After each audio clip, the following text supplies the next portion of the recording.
Hello friends, very warm welcome to my channel M Bookilicious. मैं host Amrita Sharma. दोस्तों, मैं आज आपके साथ एक बहुत ही खास किताब के बारे में बात करने वाली हूँ जिसका नाम है फ्रीडम फ्रॉम द नोन। तो जल्दी से अपना वीडियो शुरू कर लेते हैं दोस्तों। तो इस किताब को लिखा है जिद्दू कृष्णमूर्ति सर ने, JK सर। वो अपने समय के बहुत बड़े आप बोल सकते हो स्पिरिचुअल मास्टर थे, राइटर थे, स्पीकर थे, फिलोसोफर थे, क्या नहीं थे वो। उनकी जो सोच थी वो बहुत अलग तरीके की थी। उनके जो विचार थे वो बहुत क्रांतिकारी विचार थे। हमारे अंदर जो कंडीशनिंग है, हम जो धर्म में जो भी हमारे सराउंडिंग में पैदा हुए हैं, जिस तरह से हम पले बड़े हैं, जिस भी एटमॉस्फेयर में हम रहे हैं, जैसे भी मेंटोर्स रहे हैं, हमारे जैसे भी बुक्स पढ़े हैं, ये सारे जो चीज़ें हैं, ये जो बंधन है, इसी पर उन्होंने सवाल खड़े किए हैं। यहाँ तक कि जो थियोसॉफिकल सोसाइटी जिसके द्वारा वो एक बहुत बड़े मकाम तक पहुँचे थे, जिस थियोसॉफिकल सोसाइटी ने उन्हें बड़ा किया, उन्हें विदेश में भेजा, स्टडी करवाया, और जब एक पड़ाव आया कि जब वो एक बहुत बड़े एक महान स्पिरिचुअल मास्टर के रूप में जाने जाने वाले थे, तभी उन्होंने उसी पड़ाव में पहुंचने के बाद उन्होंने वो थियोसॉफिकल सोसाइटी छोड़ दिया, क्योंकि उनका मानना था कि वो किसी भी अथॉरिटी को नहीं मानना चाहते हैं, किसी के अधीन कोई काम नहीं करना चाहते हैं। यही वो सीख हमें भी देते कि किसी के अधीन होकर अगर हम कोई काम करते हैं या उस चीज़ को फॉलो करते हैं तो हमें कोई नयापन नहीं रहेगा, हम एक सेकेंड हैंड पर्सन बन के रह जाएंगे।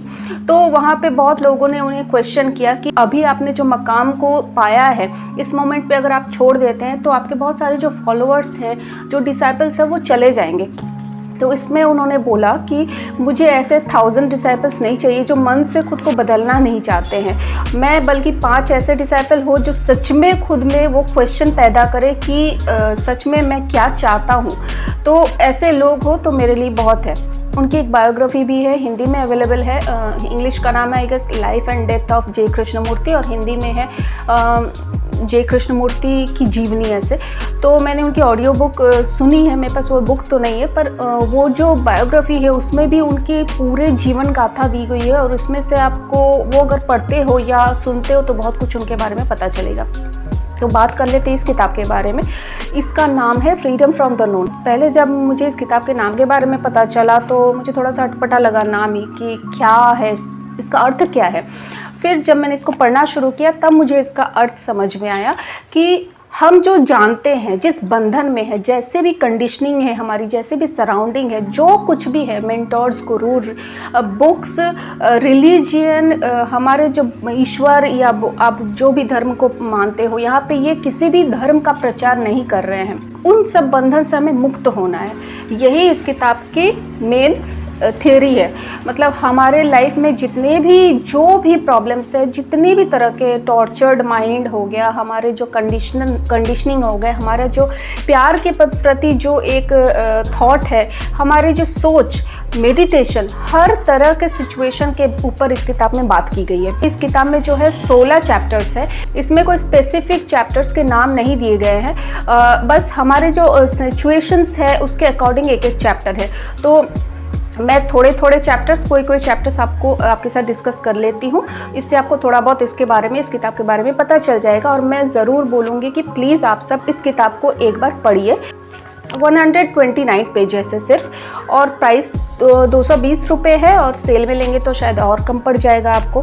और ये सरल भाषा में नहीं है, और ये ऐसी भी कोई किताब नहीं है कि बस आप एक बार पढ़ दिए और रख दिए। इसको आप जितनी बार पढ़ेंगे उतनी बार कुछ ना कुछ थॉट्स, कुछ ना कुछ जो भी आपके बंधन है वो क्लियर होंगे।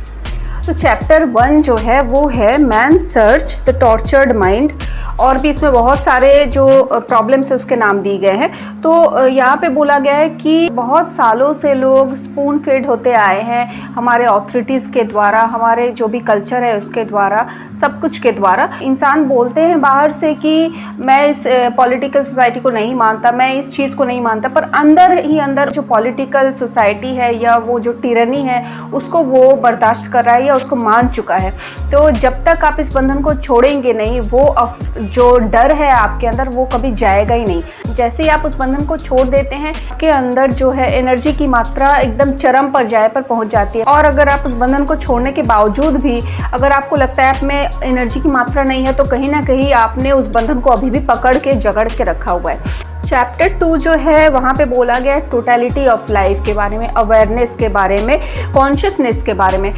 हमने सारे बंधन छोड़ तो दिए हैं, पर अब हमें क्या लग रहा है, हम अलोन फील कर रहे हैं। तो जेके सर बोल रहे हैं कि अगर आप अलोन फील कर रहे हैं तो फील कीजिए।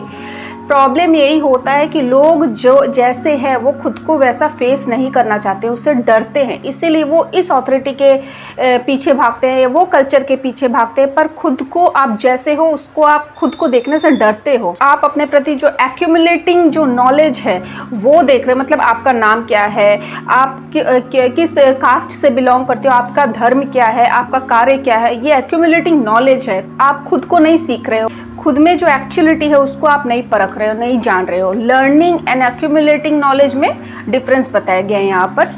उसके बाद यहाँ पे बोला गया है कि खुद के माइंड को अगर आप ऑब्जर्व करना चाहते हैं तो बिल्कुल शांत दिमाग होना है। यहाँ पे कोई अग्री डिसअग्री या कोई भी जजमेंट या नॉन जजमेंट ऐसा कुछ भी नहीं होना चाहिए। बिल्कुल शांत खाली दिमाग होना चाहिए, स्टिलनेस होनी चाहिए दिमाग में, तभी आप खुद को देख सकते हो, आप जैसे ऑब्जर्व कर सकते हो। उसके बाद वाला जो चैप्टर है वहाँ पे बोला गया है कि मेजरिंग, कंपेयरिंग, ये चीज़ तो बिल्कुल भी नहीं करनी चाहिए। जैसे ही हम कभी बोलते कि हम इस चीज़ में बेहतर नहीं है, इसका मतलब यही है, ये चीज़ हमें पता कैसे चली कि हम इस चीज़ में बेहतर नहीं है, क्योंकि हम खुद को किसी से कंपेयर कर रहे हैं। तो जब हम खुद को मेजर कर रहे हैं या कंपेयर कर रहे हैं तो हम जो एक्चुअल में है उसको हम डिनाई कर रहे हैं। उसके बाद वाला जो चैप्टर है वो है pursuit of pleasure and desire. Pleasure आता है 4 चीज़ों के द्वारा, perception, sensation, contact and desire. जैसे जैसे हम चीज़ों को डिज़ायर करते हैं वैसे वैसे वो पाने के लिए हम तड़पते हैं और वो चीज़ हमें प्लेजर देती है, फिर वो ख्यालों में आ जाता है, थॉट में आ जाता है, फिर वो मेमोरी बन जाता है, फिर हम उसको फिर से रिपीट देखते रहते हैं, सोचते रहते हैं, वो पास्ट रिपीट होता चला जाता है। जब हम किसी चीज़ को देखते हैं, जैसे कि किसी चिड़िया की चहचहाहट हो गई, उसे अगर हम सुन रहे हैं, या किसी साड़ी का कोई प्रिंट हो गया उसे हम देख रहे हैं, तो उसमें अगर हम प्लेजर को इंक्लूड ना करें, विदाउट प्लेजर देखें, प्लेजर थॉट क्रिएट करता है, तो प्लेजर को इंक्लूड ना करें, उसे साइड करें और उसे जैसा है उसको एज इट इज़ देखें, तो यहाँ पे कोई पेन नहीं रहेगा, कोई फियर नहीं रहेगा और कोई वो मेमोरी में इंक्लूड नहीं होगा जो हमें बाद में पास्ट बनकर फिर से वो बार बार दिमाग में आएगा और हमें प्रॉब्लम क्रिएट करेगा। जैसा है उसको वही देखकर वही भूल जाए, उसको उसमें प्लेजर या डिज़ायर ना पनपने दे। उसके बाद एक बहुत इंपॉर्टेंट चैप्टर है प्यार के बारे में, लव के बारे में। तो यहाँ पर बोला गया है कि हम सब अपने अपने धर्म के अनुसार एक एक भगवान को हम लोग पूजा करते हैं। तो यहाँ पर जेके सर बोल रहे हैं कि जो हम भगवान को पूजा करें हमारे ही द्वारा सोची गई एक इमेजिनेशन है, वो हमारे खुद की इमेजिनेशन का प्रोजेक्शन है और उसी प्रोजेक्शन को हम देख रहे हैं, पूजा कर रहे हैं, तो एक्चुअली में हम खुद को ही पूजा कर रहे हैं। ये कोई प्यार नहीं है। जैसे कि देश के प्रति बोला जाता है कि देश के लिए लड़ मरो, ये देश के प्यार के प्रति लड़ मरो। तो जेके सर बोल रहे हैं कि प्यार में कोई बंधन नहीं रहता, किसी इंसान के प्रति कोई बंधन नहीं रहता, यहाँ तक कि किसी इंसान के प्रति नहीं, खुद के भी प्रति हम बंधन बांध कर प्यार नहीं करते, बाउंड्री लेस होता है, फ्रीडम रहता है प्यार में। प्यार हमेशा प्रेजेंट मोमेंट में रहता है, प्यार हमेशा तभी होता है जब त्याग, सेल्फ अबांडनमेंट रहता है, उसमें कोई सेल्फिशनेस नहीं होता, वही प्यार होता है। उसके बाद एक और चैप्टर है ऑब्जर्वर एंड द ऑब्जर्व्ड। ये बहुत इंपॉर्टेंट चैप्टर है। यहाँ पे जेके सर बोल रहे हैं कि जब कोई इंसान देख रहा है वो एक ऑब्जर्वर है और जिस चीज़ को देख रहा है वो ऑब्जर्व्ड है। तो हम जब देख रहे हैं तो किसी चीज़ को, उसके बीच कोई सेंटर नहीं होना चाहिए, कोई स्पेस नहीं होना चाहिए, कोई टाइम इंटरवल नहीं होना चाहिए, मतलब किसी भी तरह की थॉट नहीं आने चाहिए, कोई इमेजिनेशन नहीं होना चाहिए।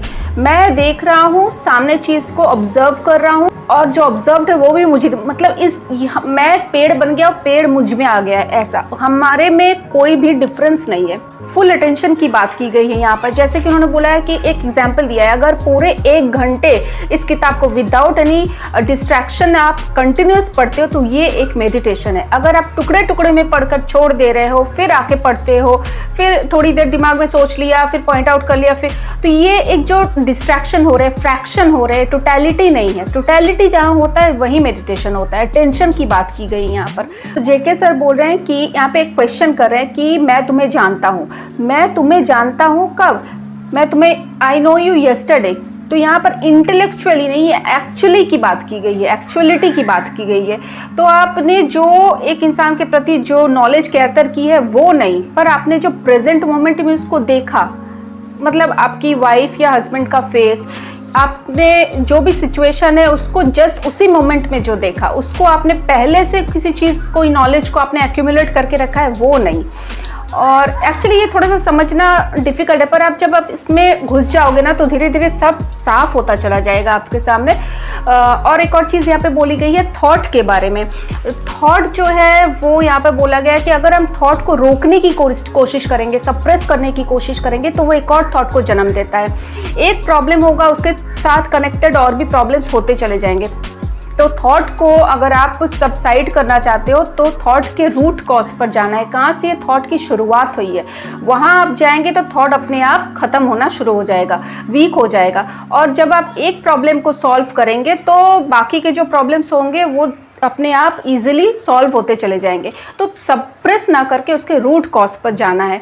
और एक और बहुत इंपॉर्टेंट चैप्टर है मेडिटेशन के ऊपर। तो जेके सर जो है वो किसी भी तरह के कोई भी मेडिटेशन, कोई भी मंत्र, कोई भी पर्टिकुलर पोस्चर में बैठकर मेडिटेशन करना, ये सब चीज़ को डिनाई करते हैं। वो बोलते हैं कि आप जिस मोमेंट में अवेयर होकर आप पूरे टाइम मेडिटेटिव स्टेट में रह सकते हो।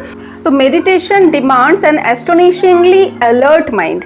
ठीक है, यहाँ पे अलर्ट माइंड की बात की गई है। अगर आप अलर्ट रहते हो तो पूरे टाइम आप मेडिटेटिव स्टेट में रहोगे। तो मैंने जैसे यहाँ पे पहले ही बोला कि अगर आप पूरे 1 घंटे इस किताब को विदाउट एनी डिस्ट्रैक्शन पढ़ते हो तो this is a meditative state. तो दोस्तों इस किताब को एक बार आप पढ़िए, समझने की कोशिश कीजिए। हमारे हर एक सिचुएशन, जो भी प्रॉब्लम है उसको जेके सर ने सॉल्व करने की कोशिश की। और हमारे जो भी प्रॉब्लम है, बाहर का कोई भी इंसान या कोई भी सिचुएशन, कोई भी धर्म, कोई भी किताब हमें हमारे अल्टीमेट गोल तक नहीं पहुंचा सकता।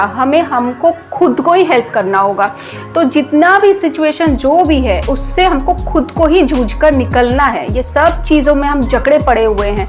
धीरे धीरे एक से एक प्रॉब्लम को अगर आप सॉल्व करते चले जाएंगे तो बाकी के प्रॉब्लम्स अपने आप सॉल्व होते चले जाएंगे। तो दोस्तों बताइए आपको आज का मेरा ये वीडियो कैसा लगा। अगर अच्छा लगा तो प्लीज़ लाइक कीजिए इस वीडियो को और सब्सक्राइब कीजिए। सब्सक्राइब करना मत भूलिए। आपका एक सब्सक्रिप्शन मुझे बहुत ज़्यादा मोटिवेशन देता है आगे काम करने के लिए। मैं फिर से हाजिर होंगी आप सबके सामने। तब तक अपना ख्याल रखिए, खुश रहिए और अंत तक वीडियो देखने के लिए thank you. Till then take care, bye bye.